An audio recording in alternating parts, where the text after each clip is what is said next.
मला वाटतं उत्तम जानकर भरकटलेले दिसत आहेत. अपरिपक्व अशा प्रकारचं त्यांचं बोलणं आणि वक्तव्य त्या ठिकाणी आहे.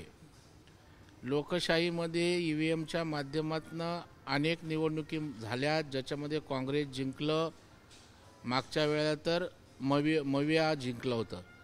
त्याच्यामुळे आता पराभव इतका जिवारी लागला आहे की त्यातून अजून या ठिकाणी मविया बाहेर येत नाही आणि त्यांचं दुःख किंवा त्यांचं जे फ्रस्ट्रेशन आहे ते जानकरांच्या माध्यमातून बाहेर येताना दिसतंय. मला वाटतं रडीचा डाव उत्तम जानकर आणि महाविकास आघाडी खेळते. कुठलं त्यांनी अंकशास्त्र आणलं, कुठल्या आधारावर ते त्या ठिकाणी बोलत आहेत ते एकदा त्यांनी स्पष्ट करावं.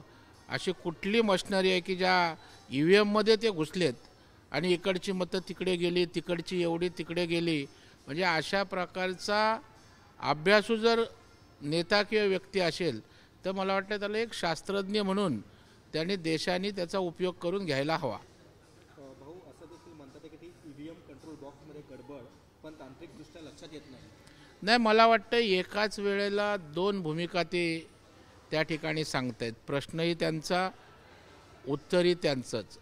EVMमध्ये गडबड बोलत असताना तांत्रिक बाब त्या ठिकाणी सांगता येत नाही.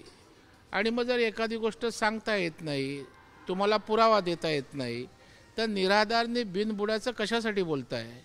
तुम्ही असं कितीही बोललात तरी राज्यातल्या जनतेचा तुमच्यावर विश्वास राहणार नाही.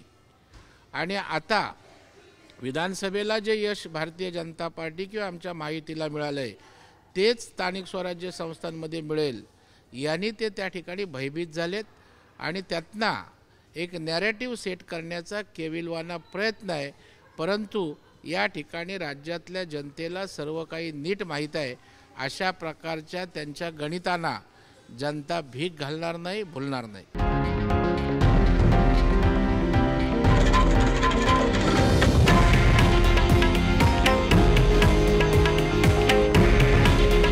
हे आहे देशातील नंबर 1 न्यूज नेटवर्क आणि आपण पाहत आहात TV9 मराठी.